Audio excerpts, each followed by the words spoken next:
होती मछली। तो भाई अभी बज रहे हैं सुबह के 8:30 और काफ़ी ज़्यादा धूप भी हो चुकी। तो हम तो भाई इटावा आए, तो हम मामा जी सभी लोग चल देते भाई चंबल नदी पे घूमने के लिए। तो यहाँ काफ़ी ज़्यादा धूप भी थी और रास्ते भी ऊंचे खाली देखने को मिल रहे थे, लेकिन नज़ारा काफ़ी सही भी लग रहा था। अगर हम सुबह आते तो भाई इतनी धूप नहीं लगती, लेकिन टाइम भी काफ़ी ज़्यादा और तो हमको ऊँचा खाली कटान मिल रही थी, कहीं बाइक स्लो हो रही थी, कहीं बंद हो रही थी। तो काफ़ी ज़्यादा दिक्कत का सामना करते हुए हम निकलते जा रहे थे आगे की तरफ। और यहाँ धूप भी काफ़ी ज़्यादा कड़क लग रही थी और जंगल काफ़ी ज़्यादा घना था। तो भाई लगभग गाँव से 3 किलोमीटर दूर चंबल नदी थी, तो रास्ते का नज़ारा ले रहे थे, लेकिन लोग दूर दूर तक कहीं तक दिखाई नहीं दे रहे थे। और सबसे बड़ी दिक्कत ये थी भाई रास्ते में कोई मिल नहीं रहा था। अब यहाँ हम सोचते भाई किस रास्ते जाया जाए, क्योंकि भाई हम 3 साल पहले आए थे तो भूल चुके थे। तो भाई हम इस रास्ते चले जाते, लेकिन रास्ते में अचानक एक गाँव देखने को मिल जाता है जहाँ पर भाई नल लगा हुआ होता है। तो भाई सबसे बड़ी दिक्कत ये थी, यहाँ पर दूर दूर नल भी नहीं दिख रहे थे, लेकिन यहाँ पर देखने को भी मिल जाता। फिर थोड़ा और आगे चले तो भाई देखते हैं कि भाई एक स्कूल भी देखने को मिल जाता है, लेकिन भाई बच्चे नहीं दिख रहे थे। भाई पता नहीं ये कैसा गाँव था जो कि भाई जंगल में बसा हुआ था।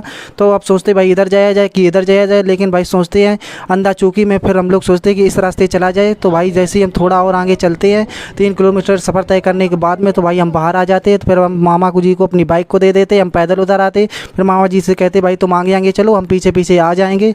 तो मामा जी बाइक लेकर आगे चले जाते हैं। तो भाई हम फिर पैदल आगे के लिए बढ़ते हैं। तो भाई यहाँ चंबल नदी के बिल्कुल हम लगभग करीब आ चुके थे। तो भाई इस रास्ते से हम आए थे, तो भाई मामा जी हमारे वो खड़े रहे। तो भाई फिर हम अपनी बाइक को पकड़ते हैं, फिर ऊंचा खाली रास्तों से बाइक को पार करते हुए थोड़े और आगे निकल जाते हैं। तो यहाँ रेत में फिर बाइक को हम चाबी खड़ी करते हैं, हैंडल लॉक लगा देते हैं। उसके बाद कुछ लोग कह रहे थे भाई बाइक को खड़ा रहने दो, कोई दिक्कत की बात नहीं, हम देखे रहेंगे। तो भाई हम चल देते चंबल नदी के किनारे। तो भाई हम आगे आगे, मामा जी पीछे पीछे। तो भाई यहाँ देख रहे थे भाई टमाटर की खेती लोग बहुत करते हैं किनारे साइड में, लेकिन भाई बाढ़ आ जाती है तब इन लोगों को बहुत दिक्कत हो जाती है। तो क्योंकि भाई ये सब डूब जाता है और यहाँ पर पानी की भी इन लोगों को समस्या होती है भाई। तो थोड़ा थोड़ा करके पानी को यहाँ पर फसल में डालते हैं, तो भाई बड़ी समस्या की बात होती है। फिर इस रास्ते पर हम चल देते हैं चंबल नदी के बिल्कुल करीब। तो भाई पिछली बार आए तो भाई हमको मगरमच्छ देखने को मिले थे, लेकिन इस बार तो कहीं नज़र नहीं आ रही, क्योंकि भाई धूप हो चुकी है और सर्दी में तो भाई ऊपर लेटते हुए दिखाई देते हैं। तो फिर चारों तरफ का हम नज़ारा लेते हैं। तो भाई हम ये सोच रहे हैं कि इस तरफ भाई अपना यूपी है और उस तरफ देखते हैं कि नदी की उस तरफ भाई एमपी है। तो भाई ये बॉर्डर था इस नहर नदी के बीच में। फिर हम मामा जी दोनों लोग, फिर तीनों लोग चल देते हैं आगे तरफ। फिर एक ट्यूबवेल छोटा सा देखने को मिल जाता है, इसी से ये लोग यहाँ पर टमाटर खेती में पानी लगाते हैं और काफ़ी सारी फसलें किनारे की तरफ ये कर लेते हैं। उसके बाद हम चल देते हैं इस टीले पर चढ़ाई पर। तो सभी लोग चढ़ देते हैं। इससे भाई ये टीला यहाँ का सबसे ऊँचा दिखाई दे रहा था। फिर हम भी यहाँ पर थोड़ी देर में चढ़ जाते हैं। फिर उसके बाद में चारों तरफ का यहाँ पर हम लोग व्यू लेते हैं। तो भाई इस तरफ यूपी रहा, उस तरफ एमपी रहा। तो भाई ये यहाँ की खास बात है, आधी जो चंबल नदी आधी यूपी में आती है, आधी एमपी में आती है। फिर चारों तरफ का नज़ारा लेते हैं। तो भाई हम लोगों को दूर दूर तक मगरमच्छ कहीं दिखाई नहीं दे रहे थे। भाई चारों तरफ का मुआयना करते हैं इधर उधर। पर एक सामने एक मंदिर भी दिख रहा दूर तक, सुना था कि भाई यहाँ के डाकू लोगों ने बनाया हुआ था। फिर यहाँ पर काफ़ी सारे हम लोगों को कछुआ देखने को भी मिल जाती है। फिर भाई हम काफ़ी यहाँ धूप भी हो रही थी, मामा जी से कहते अब घर पे चलो, लेकिन भाई वो कहते भाई पहले नदी के किनारे चलते हैं, पानी कैसा है। तो भाई देखते हैं, पानी काफ़ी ज़्यादा यहाँ ठंडा था। फिर हम भी जाते हैं यहाँ पर, पानी को जैसे छूते तो काफ़ी ठंडा लग रहा था, काफ़ी बढ़िया महसूस हो रहा था।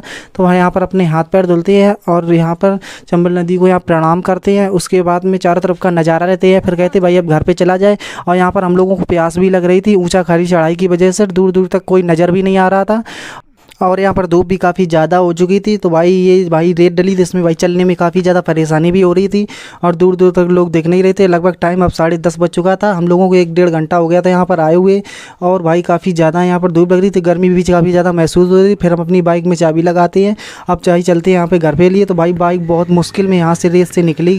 तो भाई बहुत मेहनत करनी पड़ी और बाइक यहाँ पर स्लिप कर रही थी काफ़ी ज़्यादा। तो भाई बहुत मुश्किल से यहाँ पर बाइक निकालती है, लाने में भी हमको बहुत सारी परेशानी का सामना करना पड़ा था। फिर ऊँचा खाली रास्तों से फिर चल देते अपने घर के लिए। तो भाई सबसे ज़्यादा हम लोगों को यहाँ प्यास लग रही थी। पहले भाई यहाँ पर हम पानी पीते, फिर पता चलता है थोड़ी देर में यहाँ पर एक पास में नलवे भी है। तो भाई यहाँ पर सभी लोग यहाँ पर पहले पानी पियेंगे, उसके बाद अपने घर के लिए निकलेंगे। तो यहाँ पर सबसे पहले मामा जी पानी पीते हैं, उसके बाद हम भी पानी पी लेते हैं और फिर भाई अब सोचते हैं भाई घर के लिए चला जाए। थोड़ा दूर यहाँ पर रुकते हैं, उसके बाद अब निकलते हैं अपने रास्ते की तरफ। भाई अब मिलते हैं नेक्स्ट मिनी ब्लॉग में। तो भाई ये ब्लॉग कैसा लगा तो भाई वीडियो को लाइक करें, कमेंट करें, शेयर करें। तो अब मिलते हैं, बाय बाय, टाटा।